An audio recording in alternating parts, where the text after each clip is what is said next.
یہ باضابطہ اسلام کی پہلی جنگ ہے جو سن 2 ہجری میں ہوئی ہے۔ آپ صلی اللہ علیہ وسلم نے جب ہجرت کر کے مکہ سے مدینہ میں رہائش اختیار کی تو وہاں پر آپ صلی اللہ علیہ وسلم سن 2 ہجری میں یہ موقع آیا آپ علیہ الصلوۃ والسلام کے پاس کہ آپ اہل مکہ کے ساتھ مشرکین کے ساتھ جنگ کریں۔ اس جنگ کو اس پہلی باضابطہ اور ایک کہنا چاہیے کہ آفیشل وار کو بیٹل آف بدر، غزوہ بدر کہا جاتا ہے۔ ہوا یہ تھا کہ نبی کریم صلی اللہ علیہ وسلم 313 اور ایک روایت کے مطابق 319، لیکن جو زیادہ صحیح روایت ہے وہ ہے 313 کی، 313 لوگوں کے ساتھ جنگ کرنے کے لیے میدان بدر پہنچے ہیں، اور بدر کا جو میدان ہے وہ مدینہ سے کافی باہر ہے۔ جب وہاں پہنچے تو مقابلے میں کفار تھے، مشرکین مکہ تھے۔ اب مسلمانوں کی جو پریپریشن تھی، یعنی میٹیریلسٹک پریپریشن، مادی تیاری، وہ کیا تھی اس کو سن لیجئے۔ مسلمانوں کے پاس صرف 2 گھوڑے تھے اور 70 اونٹ تھے۔ اس کا مطلب یہ ہوا کہ اکثریت کے پاس 2/3 لوگ ایسے تھے کہ جن کے پاس کوئی سواری نہیں تھی، اور ان کو مدینہ سے بدر کے میدان تک جانا تھا جو ایک لمبا فاصلہ ہے۔ تو 2 گھوڑے تھے اور 70 اونٹ تھے، لہٰذا ہر ایک اونٹ کے اوپر 3 سوار ہوتے تھے باری بدل بدل کر، اور اسی طریقے سے چند تلواریں بھی تھیں۔ ادھر ابو جہل کا جو لشکر تھا 1000 کے قریب اس میں لوگ تھے، اور ہر ایک آدمی کے پاس گھوڑا تھا اور 2 اونٹ تھے، ہر ایک کے پاس گھوڑا اور 2 اونٹ اور ہر ایک کے پاس تلوار۔ تو مکمل ان کے پاس تیاری تھی جنگ کی۔ نبی کریم صلی اللہ علیہ وسلم کے جو جانثار صحابہ ہیں وہ آپ علیہ الصلوۃ والسلام کے ساتھ میدان بدر پہنچے ہیں، اللہ اکبر کہتے ہوئے، الحمدللہ کہتے ہوئے، سبحان اللہ کہتے ہوئے۔ ان کی زبان پر حمد کا ترانہ ہے، ان کی زبان پر تسبیح و تحمید ہے، اور اللہ اکبر وہ کہتے آ رہے ہیں، اللہ کی بڑائی بیان کرتے آ رہے ہیں، چونکہ ان کے ہاں جنگ کا مقصد کوئی دنیاوی نہیں تھا۔ یعنی یہ نہیں تھا کہ وہ اپنی پراپرٹی کے اندر انکریز کر دیں، یا یہ نہیں تھا کہ وہ دشمن کو لوٹ لیں، یہ مقصد نہیں تھا۔ مقصد تھا دین اور دین کا بقا۔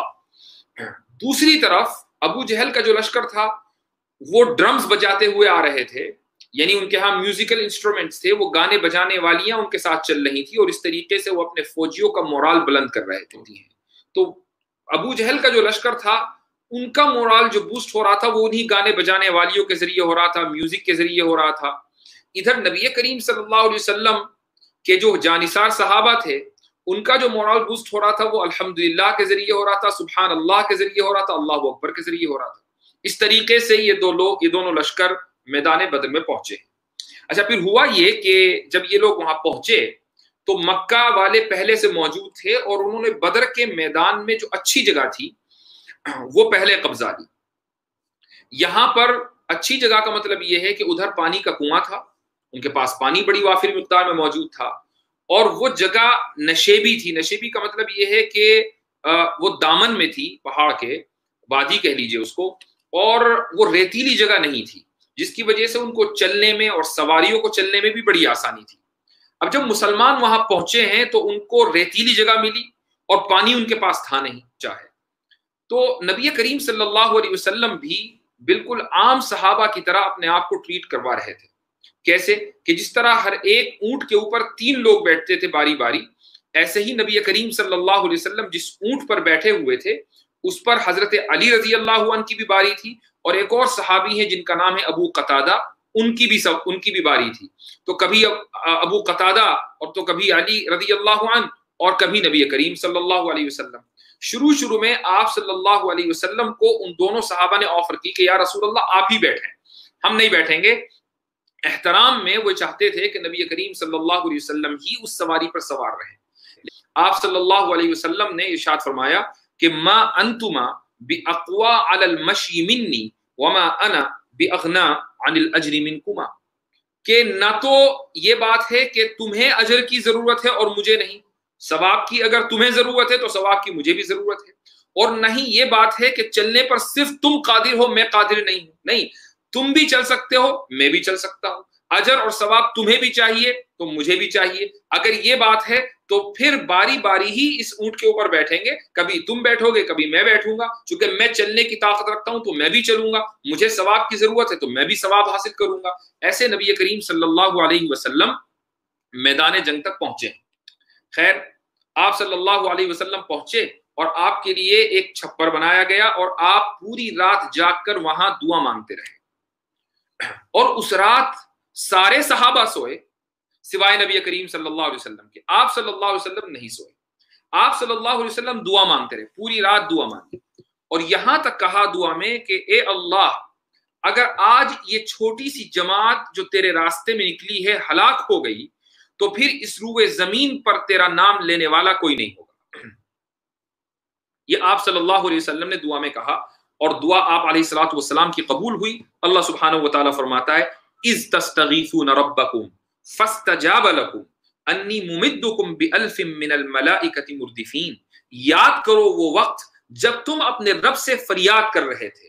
آپ صلی اللہ علیہ وسلم کو بھی کہا جا رہا ہے، اور آپ صلی اللہ علیہ وسلم کے ساتھ جو دوسرے لوگ ہیں، صحابہ ہیں، مسلمان، ان کو بھی کہا جا رہا ہے کہ جب تم اپنے رب سے فریاد کر رہے تھے اور اللہ نے تمہاری دعا قبول کی اور تمہاری دعا کا یہ کہہ کر جواب دیا کہ میں تمہاری مدد کے لیے 1000 فرشتوں کی کمک بھیجنے والا ہوں جو لگاتار آئیں گے۔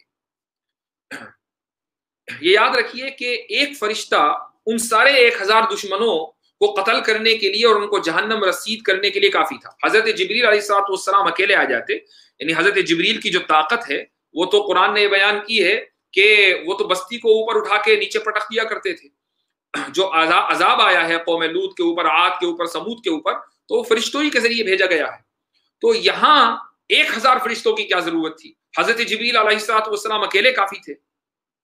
آگے اللہ سبحانہ و تعالیٰ فرما رہا ہے کہ وما جعلہ اللہ الا بشرا ولتطمئن بہ قلوبکم۔ یہ وعدہ جو اللہ نے کیا تھا وہ صرف اس لیے کیا تھا کہ وہ خوشخبری بنے تاکہ تمہارے دلوں کو اطمینان حاصل ہو۔ میں نے بھی ایک بات کہی کہ جنگوں میں مورل بوسٹ کرنا ایک بہت اہم چیز، اہمیت کا حامل ہے۔ فرشتے آئیں گے، فرشتے جنگ نہیں کریں گے، کیا کریں گے؟ وہ صرف تمہارے دل کے میں تمہارا جو مورال ہے وہ بوسٹ کریں گے۔ تمہارے مورال جو ڈاؤن ہو رہا ہے تعداد میں کمی کی وجہ سے، اس میں اضافہ کریں گے کہ بھائی فرشتے موجود ہیں۔ وَمَن نَّصْرُ إِلَّا مِنْ عِنْدِ اللَّهِ، کہ مدد تو اللہ ہی کی طرف سے آئے گی۔ 1000 نہیں، 1,00,000 فرشتے بھی اگر آ جائیں اور اللہ نے تمہارے لیے مدد کا فیصلہ نہ کیا ہو تو مدد نہیں آ سکتی۔ تمہارے لیے اگر جیت کا فیصلہ آسمانوں میں ہوا ہے تو تم جیتو گے، اگر تمہارے لیے شکست کا فیصلہ آسمانوں میں ہوا ہے تو تمہاری شکست ہوگی۔ وَمَن نَّصْرُ إِلَّا مِنْ عِنْدِ اللَّهِ إِنَّ اللَّهَ عَزِيزٌ حَكِيمٌ۔ یقیناً اللہ تعالیٰ اقتدار کا بھی مالک ہے اور حکیم، حکمت کا بھی مالک ہے۔ آگے ایک اور واقعے کی طرف اشارہ ہے، اِذْ يُغَشِّيكُمُ النُّعَاسَ أَمَنَةً مِّنْهُ وَيُنَزِّلُ عَلَيْكُم مِّنَ السَّمَاءِ مَاءً۔ یاد کرو وہ وقت کہ جب تم پر اللہ تعالیٰ پانی برسا رہا تھا۔ رات میں بارش ہو گئی، جب بارش ہوئی تو جو مشرکین کا علاقہ تھا وہاں تو دلدل بن گئی کہ ان کے لیے چلنا اور کھڑے ہونا مشکل ہو گیا، اور جو مسلمانوں کا علاقہ تھا چونکہ یہ پہلے سے ریتیلا تھا تو جب اس کے اوپر پانی برسا تو یہ سالڈ ہو گیا، اور انہوں نے جو پانی برسا اس کو جمع بھی کر لیا تو ان کے پاس پانی بھی اچھی خاصی مقدار میں جمع ہو گیا۔ چونکہ صبح میں اٹھ کر کچھ لوگوں کو وضو کرنی تھی، کچھ لوگوں کو غسل کرنا تھا، تو شیطان یہ وسوسے ڈال رہا تھا کہ بھئی تمہیں غسل بھی کرنا ہے، تمہیں وضو بھی کرنی ہے، تمہیں نمازیں بھی پڑھنی ہے، پانی تمہارے پاس نہیں ہے، جبکہ اللہ کا رسول یہ وعدہ کر رہا ہے کہ اللہ کی طرف سے مدد آئے گی۔ تو یہ کیسی مدد ہے؟ تو اللہ تعالیٰ اسی کو فرما رہا ہے کہ تم پر اللہ نے پانی برسایا لِيُطَهِّرَكُم بِهِ، تاکہ تم اس پانی سے پاکی حاصل کرو، وَيُذْهِبَ عَنكُم رِجْزَ الشَّيْطَانِ، اور اللہ نے تم پر پانی برسایا تاکہ وہ تم سے شیطان کی گندگی کو دور کر دے۔ وہ شیطان کی گندگی کیا تھی؟ وہ دل کے اندر آنے والے وسوسے تھے۔ وَلِيَرْبِطَ عَلَىٰ قُلُوبِكُمْ وَيُثَبِّتَ بِهِ الْأَقْدَامَ، اور تاکہ وہ تمہارے دلوں کی ڈھارس بندھائے اور اس کے ذریعے تمہارے پاؤں اچھی طرح جم جائیں، اس لیے پانی برسا۔ تو نبی کریم صلی اللہ علیہ وسلم کی دعا قبول ہونے کے بعد فرشتے آئے ہیں 1000، لوگوں کا مورال بلند ہوا ہے، پانی برسا ہے، زمین اچھی ہو گئی ہے کہ جہاں پر لوگ آسانی کے ساتھ کھڑے ہو سکتے تھے ان کو پینے کا، نہانے کا اور وضو کرنے کا پانی مل گیا۔ تو اس طریقے سے پوری رات مدد اللہ سبحانہ و تعالیٰ کی طرف سے نازل ہوتی گئی۔ تو بہرحال یہ قرآن کریم کی سورہ انفال کی آیتوں کی مختصر